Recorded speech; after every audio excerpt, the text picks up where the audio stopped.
Wyobraź sobie, że jesteś właśnie na wakacjach na Zanzibarze i jedna niby błaha rzecz nagle rujnuje ci cały wyjazd. Czy wiesz, jaka pozornie niewinna czynność może zrujnować ci wakacje na Zanzibarze? Odpowiedź może cię zaskoczyć. To przytrafiło się francuskim turystom całkiem niedawno. Znamy przypadki jeszcze kilku osób, które miały zepsuty wyjazd, a bardzo łatwo było tego uniknąć. Dzisiaj opowiemy o 21 rzeczach i pułapkach Zanzibaru oraz jak ich unikać, aby mieć w 100% udane wakacje. Zatem zaczynajmy. Wyobraź sobie, że jeden nieprzemyślany krok zmienia wymarzone wakacje na Zanzibarze w koszmar. Tak właśnie stało się z pewną grupą turystów z Francji. Tak niewinna czynność jak jedzenie w miejscu publicznym w czasie ramadanu doprowadziła do ich aresztowania. Jeśli wybierasz się tu w porze ramadanu, to jedzenie, picie czy palenie papierosów w tym czasie jest tu karane. Takie same zasady obowiązują lokalną ludność jak i turystów. Od rana do wieczora jest zakaz jedzenia, picia i palenia w miejscach publicznych. Słyszymy różne opinie na ten temat, że to głupie średniowieczne przepisy i tym podobne, ale niezależnie co o tym nie myśleć, jeśli nie chcesz mieć kłopotów, to w ramadanie po prostu nie jedz w miejscach publicznych. Twój hotel i wiele restauracji na pewno będą normalnie podawać jedzenie, więc nikomu nie grozi śmierć głodowa. Yes, and in Stone Town it's really problem because we have a commission of tourism. When they see you with this, then it's a problem to the guests. Okay. Yes, they take them maybe in a jail sometimes, or they give them a penalty. Really? Yes, this is what happened, especially in Stone Town. Okay. Because the 99% of the people who are living in Zanzibar,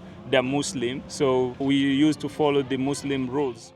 Punkt drugi. Nie zostawiaj wartościowych rzeczy koło okien lub drzwi. Twój cenny przedmiot może stać się obiektem pożądania w oczach kogoś, kto na co dzień zarabia ledwie ułamek jego wartości. Jak to mówią, okazja czyni złodzieja, więc nie zostawiaj aparatu, portfela czy telefonu blisko okna lub drzwi, gdzie jest tylko moskitiera. W pokoju, jak nie ma sejfu, można sobie schować cenne rzeczy. Kłódka przydatna w takich właśnie podróżach, jak się dużo jeździ. W hotelach jest ochrona, więc powinno być bezpiecznie, ale jeśli wynajmujesz domek lub apartament, to słyszeliśmy o tego typu kradzieżach. Nie dawać beach boyom, czyli chłopakom, którzy sprzedają na plaży różne wycieczki, za dużych zaliczek, bo często proszą o jakieś zaliczki, jeżeli to jest mała kwota, to jeszcze pół biedy, ale wpłacicie im połowę pieniędzy, $50 na przykład i na drugi dzień możecie ich nie zobaczyć. Także to się może zdarzyć, liczcie się z tym, no i na to uważajcie. Jeśli do twojego pokoju dostanie się jaszczurka, to nie panikuj. Są one całkowicie nieszkodliwe, a przy okazji będą wyjadać owady, które wejdą do pokoju.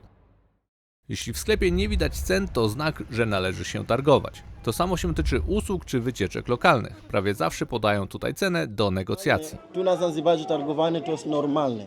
My o wszystko targujemy się. To musisz targować. Czy jak ktoś nie będzie się targował, czy to jest odbierane jako niekulturalne, czy po prostu... Jak ktoś na przykład nie targuje się, to znaczy, że on jest bogaty. Na Zanzibarze warto targować się u lokalnych sprzedawców, ale tylko wtedy, jeżeli wołają od Was naprawdę jakieś tam kosmiczne kwoty, bo tak często będzie się zdarzać. Czasami usłyszycie na przykład $10 za magnes, wtedy bym się targował, bo to jest przesadna cena. Natomiast jeśli słyszycie taką normalną cenę niezaporową, to już zależy od Was. Wyobraź sobie spacer po odsłoniętym przez odpływ dnie oceanu. Można tu spotkać m.in. rozgwiazdy i inne morskie stworzenia. Ta przygoda jednak szybko może się skończyć, bo dno oceanu skrywa także wiele jeżdżowców, nadepnięcie których może się skończyć nawet wizytą w szpitalu. Dlatego buty do wody to jedna z rzeczy, które polecamy zabrać na Zanzibar. Więcej na ten temat znajdziesz w naszym filmie o tym, co warto ze sobą zabrać, jadąc tutaj na wakacje. W ciągu dnia, jak nie macie basenu, będzie ciężko się wykąpać. Można iść tam dalej się kąpać, jak najbardziej, ale trzeba mieć buty do wody. Dlatego jeśli ktoś lubi się kąpać i korzystać z kąpieli morskich, to polecamy chyba bardziej Nungwi i Kendwa. Natomiast jeśli ktoś lubi kitesurfing, to właśnie Paje i Jambiani będą miejscem, które powinniście wybrać. Nie chodź po wiosce w stroju kąpielowym. Pamiętajcie, żeby szanować lokalną kulturę, tutaj nie chodzić po mieście, po wiosce w strojach kąpielowych. Tutaj macie nawet taki znak. To jest ludność muzułmańska i oni po prostu tak nie chodzą ubrani, dlatego taka ich prośba, żeby też nie chodzić w ten sposób u nich po wiosce. Po plaży nie ma najmniejszego problemu. They are going to see only with this bikini, yeah. Okay, so On the village. swimsuits, bikini in village, people don't like it. Yeah, they don't like it. Jak patrzę na przykład na ciebie i wszystko tu widać na przykład, wiesz, bo coś innego myślę, wiesz, od małego, tak. Na przykład ja jak pamiętam, wiesz, jak byłem młody, to wtedy coś takiego nie widziałem, tak, dopiero jak zacząłem pracować turystykę, tak, no. Ale pierwszy raz dla mnie było, wow, wiesz, tak, no ale już teraz jestem tak przyzwyczajony. Nie bądź niemiły dla lokalnych sprzedawców, chociaż czasami mogą być nieco upierdliwi. To jednak ich praca, a dla nich każdy biały człowiek to bogaty człowiek, więc szukają zarobku. Jak się z nimi pogada, to pośmieją się i nie są za bardzo natarczywi. Jumbo! Jumbo. Are you not hot in this? Is the hat? This is winter hat. Oh, you use it for That's a good solution. Very cheaper for you, Rafiki. Okay. 10,000. 10,000 shilling, that's $4. Yes. So that's double the price than in Europe. $7. No, Yes. that's too much. Oh no, it's too much, my friend. It is. Okay, hakuna matata. For you, 3 packet, $10. We don't need that much. I give you 5,000 for one. 5,000. Yes. Oh, it's too much, brother. It's too much? Okay, then 3,000. Okay, for you, give me 7. 6. 6. 212. No, I don't need two. 212, okay. I need only one. That's too much. 1 for 6. Okay, hakuna Okay? matata. Okay. No 1,000 you give me, for you give 5. I don't have one. Okay, I will offer you very good deal. Give me 5 Yes. and I will give you €1. Okay? €1. Yeah, Okay. that's almost 3,000. Hakuna matata. Okay, Enjoy, bro. thank you. Hakuna matata. Można się targować, Tak się ale, robi deale. ale i tak udałem na koniec euro, bo tak lubimy jak sobie zarobią, ale potargować się z nimi oni lubią się pośmiać, nie zauważyliśmy, że po prostu... No, ale warto tak zagadać, nie być takim, wiecie, o nie interesuje, tylko fajnie tak właśnie jak się zagada, jak się interesuje się w ogóle. Wyjdź na wioskę, pojedź na wycieczkę lokalną. Są tam super miejsca, a Zanzibar jest ogólnie o wiele bardziej bezpieczny niż mogłoby się wydawać na pierwszy rzut oka. Nie bójcie się wychodzić na wioskę, bo jest tutaj naprawdę bardzo bezpiecznie. Jedynie możecie spotkać dzieci, które będą chciały albo cukierka, albo pieniądze. Są tutaj lokalne restauracje, nawet lokalny street food, jak ktoś się nie boi o swój żołądek. Można spróbować tego jedzenia z tych akwariów. My jedliśmy kilka razy, nic nam nie było, ale wiecie, nic nie gwarantujemy. Czasami na wyspie trafisz na dzieci proszące o pieniądze. Jak się widzi biedę, w jakiej ludzie tam żyją, to naturalnym odruchem jest chęć pomocy. Hi, nice to meet you.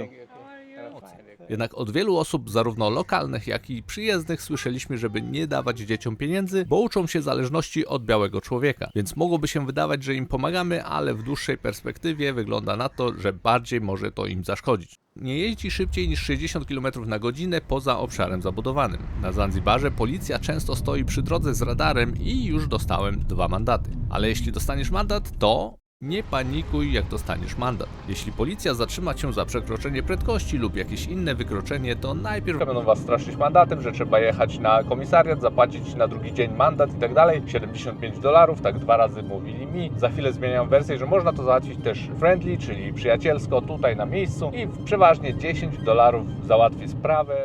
Moi drodzy, w ten oto sposób promujemy Instagram na naszym kanale YouTube. Także tutaj robimy fotki i krótkie filmiki, na które zapraszamy. Wpadajcie na naszego Instagrama Szewczyk_travel. Jeśli ugryzie cię komar na Zanzibarze, to nie panikuj, bo malaria już tutaj praktycznie nie występuje. Poza tym w tym okresie, kiedy my jesteśmy, styczeń, luty, prawie nie widać komarów, co jest dziwne, bo jak byliśmy w czerwcu, to komarów po porze deszczowej było więcej. Warto coś na komary na pewno zabrać. Dobry środek, znajdziesz link na dole w opisie tego filmu, ale nie ma z tym większego problemu. To nie jest tak, że wszędzie te komary są, a poza tym, tak jak mówię, malaria praktycznie już tutaj nie występuje. Słyszeliśmy, że dzierżawiona przez jednego z najbogatszych ludzi na świecie wyspa Mnemba ma zakaz schodzenia na nią, jeśli nie ma się tam wykupionego noclegu. Nie wiem, czy to prawda, ale ponoć jest tam policja wodna i wręczają mandaty za wejście na wyspę. Woleliśmy tego nie sprawdzać. Lokalna ludność zarabia bardzo niewiele, dlatego nie obnoś się tu z bogactwem. Słyszeliśmy, że zdarzyło się tu kilka przypadków prób wyrwania torebki bogatym Rosjankom, które miały na sobie masę złota, drogie ciuchy i tym podobne. Nie wychodź na plażę bez filtra. Pamiętajcie o tym, że tu słońce nie jest żartem, że jeśli mówimy wam, że pamiętajcie, żeby wziąć ze sobą mocny filtr słoneczny, to weźcie. My w jeden dzień z 50 już jesteśmy spaleni. Tak, tutaj nawet na Google, jak się patrzy na prognozę pogody i pokazuje UV, czyli siłę tą słońca, to pokazuje 12 i extreme, że to jest ekstremalne to słońce. To nie jest takie jak u nas, że można sobie pół godzinki, godzinkę poleżeć i opalać się, czy nawet dłużej. Tutaj bez filtra pół godziny to centralnie macie poparzenia chyba skóry. Bądźcie ostrożni, dbajcie o swoje zdrowie, o swoje skóry. Jeśli wynajmiesz auto, to nie bój się policji. Czasami policja będzie chciała wymusić jakąś łapówkę, czy dostać prezent, jak to oni mówią gifty. Good afternoon. Good afternoon. How are you? Good. Good. All good. Okay, can I see your license, please? Of course. Dokumenty już nie wszystko w porządku i coś tam memlą pod nosem. Ja mówię, że nie rozumiem. A on, że gift jakiś by się przydał. Tak już 2 razy kombinowali i raz daliśmy $2, bo że na coś do picia, bo jest gorąco, coś tak nas podszedł. Mówię, dobra, to proszę, na coś do picia. A za drugim razem, na drugi dzień znowu, że jakiś gift, a my powiedzieliśmy, no dajcie spokój, każdego dnia, poważnie i okej, jechać, nie? Jeśli to się wydarzy, a nie wydarza się to za każdym razem oczywiście, to 5000 szylingów zazwyczaj załatwia sprawę, czyli jest to niecałe $2. Wczoraj w ogóle zrobiłam policjanta, że normalnie ostrał zbroję przez chwilę. Zatrzymał nas policjant, a ja sobie otwieramy okno, a ja sobie wyciągnęłam notesik i sobie tam coś sprawdzał, czy wszystko nagraliśmy, notatki sprawdzał, a on tak patrzy i mówi: o, a co tutaj zapisujesz? Co tutaj za notatki? Coś tam mamy. A Łukasz zaczął opowiadać, że mamy YouTube, że robimy sobie listę, co mamy nagrać, bla bla bla. A on normalnie taki był, coś nie do końca taki pewny tego, co w ogóle mówimy. A Łukasz mu jeszcze wyciąga łapówę, prezent, mówi, że Tylko na coś do picia tam mu dałem 2000 no, taka wiecie, drobna kwota, że dzisiaj gorąco, to proszę. A on po prostu był w szoku, co się dzieje. Ta jakieś notatki robi, ten mi daje hajs. Tutaj mówi mi, żebym ja rzuciła mu przez okno na ziemię, co nie? za drzwiami, żeby mu podać. No, ale nie, on mi kazał rzucić to. Tak? Rzucić na ziemię. Tak. Ja otworzyłam okno, daję mu tą kasę, co nie? A on mówi, drop it, że mam rzucić na ziemię. Rzuciłeś? No. Aha. W ogóle nie wiedział, co się dzieje. Myślał, że to jest jakaś ukryta kamera, że ty stoją. Ale dzisiaj są biali, widzisz? No, bo to Nie pij wody z kranu, bo występuje tutaj zupełnie inna flora bakteryjna i można nabawić się problemów żołądkowych. Jeśli masz wrażliwy żołądek, to zamawiając napoje z lodem, pytaj, czy lód został zrobiony z wody butelkowanej lub oczyszczonej. Bo lokalnie piją z kranu. lokalnie piją, ale może wywołać problemy żołądkowe u muzułmków. Niektórzy zalecają nawet mycie zębów wodą z butelki, ale my używaliśmy zwykłej kranowej i na szczęście nigdy nam nic nie było, ale dla pewności lepiej używać wody butelkowanej. Nie używaj filtrów słonecznych niszczących rafy koralowe. Są filtry, które nie niszczą rafy koralowej. Jest tutaj bardzo dużo raf koralowych i nie chcemy, żeby ucierpiały ze względu na turystykę. My mamy akurat ten, jeśli ten Ci nie pasuje, znać inny, ale pamiętaj, żeby to był filtr bezpieczny dla raf koralowych. Więc postaraj się właśnie taki zakupić na wyjazd na Zanzibar. Jeszcze więcej przydatnych rzeczy znajdziesz w naszym e-booku o Zanzibarze. Tam znajdziesz też kody rabatowe na lokalnych przewodników na Zanzibarze czy na wynajem samochodu. Można więc sporo zaoszczędzić. Więcej informacji w opisie filmu.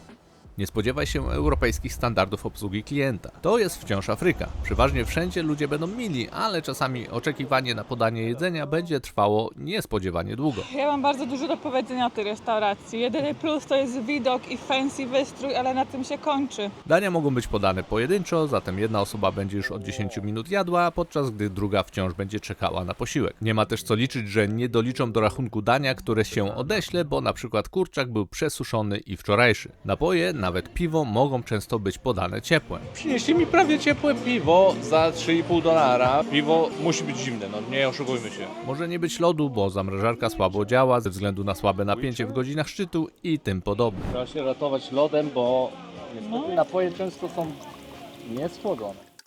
Nie kupujcie safari od byle kogo na plaży, bo ci ludzie i tak nie organizują tego sami, czyli pójdą do kogoś i tylko doliczą Wam swoją prowizję. Poza tym często widzieliśmy na Facebooku, że ktoś szuka chłopaka, bo wziął $200 zaliczki na safari i tyle go widziano. Dlatego zawsze bierzcie safari w jakimś sprawdzonym miejscu. Nie rób zdjęć ludziom bez zapytania ich o zgodę. Lokalni często nie lubią, jak są fotografowani bez zapytania o ich zgodę. Taking a photo for the people without their permissions. This is actually they don't like. Sometimes they can just say some bad words in Swahili, or they can hide themselves by the face Okay, so don't Yeah. take picture of people without asking without them. asking them. Jeszcze na przykład rozdajesz sobie tego rzeczy, prezenty, tak? I od razu nagrasz. Aha, ludzie się nagrywają. Czyli nie pozwalają, denerwują się od razu. Na przykład jak rozdajesz tego i chcesz nagrać, Aha. to lepiej też trzeba popytać. Aha. Tak, no, nie od razu nagrać, tak, no. Jeśli myślisz o odwiedzeniu Zanzibaru, to jak to zrobić lepiej i taniej znajdziesz w naszym e-booku, który już jest prawie ukończony, już niedługo będzie można go nabyć. W nim znajdziesz m.in. kody rabatowe na takie rzeczy jak wynajem samochodu czy przewodników na wyspie, także kupując go oszczędzasz od razu pieniądze. Jeśli myślisz o wybraniu się na Zanzibar, to koniecznie zobacz nasz odcinek z 25 poradami, które z pewnością przydadzą się na wakacje. Film już wyświetla się na ekranie, więc kliknij i do zobaczenia tam. A w opisie na dole znajdziesz jeszcze garść bardzo przydatnych filmów podczas organizacji wakacji na Zanzibarze oraz link do naszego e-booka, kiedy będzie już gotowy. Cześć!